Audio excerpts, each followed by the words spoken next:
So within hours after Kamala Harris made Tim Walz a VP pick, the bat signal went out from the Dems to label him as a moderate, middle-of-the-road Midwesterner. The reason? To cover up the fact that this guy is bat crazy. Let's run through the list. When BLM and Antifa were looting and burning down Minneapolis in the summer of 2020, what did Walz do? Well, he did call out the National Guard eventually.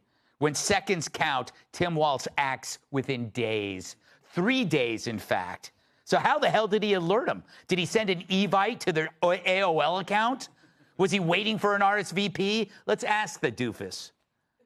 Decisions were made in a situation that is what it is, and I simply believe that we tried to do the best we can in each of those.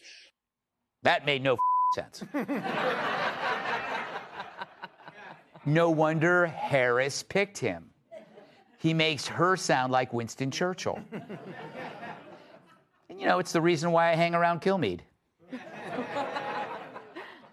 So, he actually called the riots an exciting event, which destigmatized criminal activity and put the rights of criminals over their prey. He abandoned every victim, be they black, white, Asian, or old, because they could not be stereotyped into a group with magical protections. So they had no power. And so he tossed aside lawful citizens to gain favor of the lawless mob. He was a coward, but also a snitch. At the height of the pandemic, he set up a COVID hotline where people could think on their neighbors for not wearing masks outdoors. Walz also limited indoor gatherings to 10 people. He declared a statewide mask mandate and shut down restaurants, gyms, and other businesses. So, when there's looting and rioting, he's hands off. But if there's a virus that's benign to just about everyone except old people, he invades your life, turns it upside down, turns people against each other, and takes away their livelihoods, which is exactly the opposite of how he portrays himself now. In Minnesota, we respect our neighbors and their personal choices that they make. Even if we wouldn't make the same choice for ourselves, there's a golden rule. Mind your own damn business. You know, people would love to mind their own damn business if you, asshole, hadn't let rioters burn down those businesses. All right. No more swearing. Even worse, Walz sent elderly COVID patients from hospitals back into nursing homes where he likely killed more old people than tainted pudding at a Matlock convention.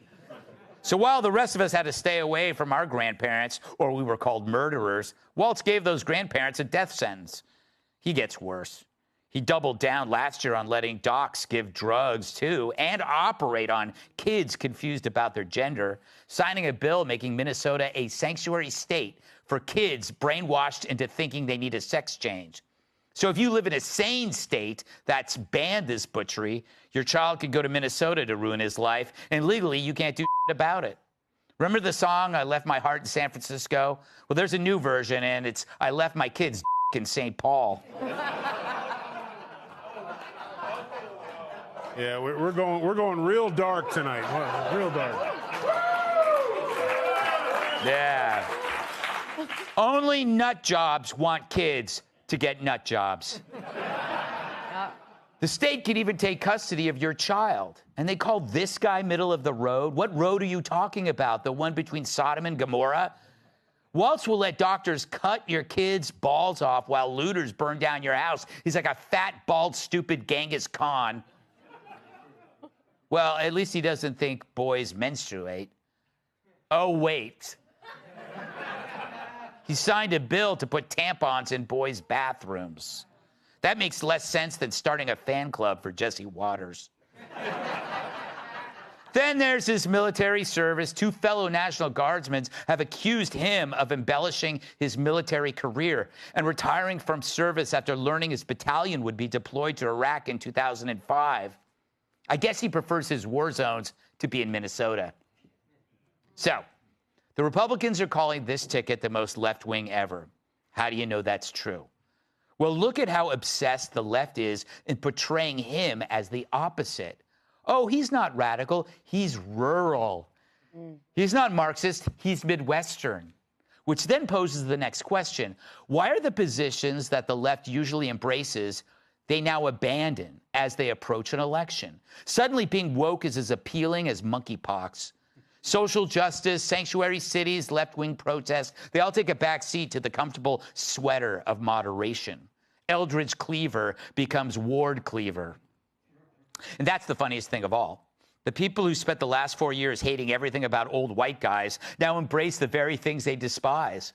Oh, look, he hunts. Ah, he owns a gun. He's a military vet. Well, just months ago, these were the things that would put him on a no-fly list. He's got to be a member of a white supremacist group, right? Reeking of toxic masculinity and dead moose. But now we just call him Coach. And if the left has its way, the next vice president of the United States. Let's welcome tonight's guest.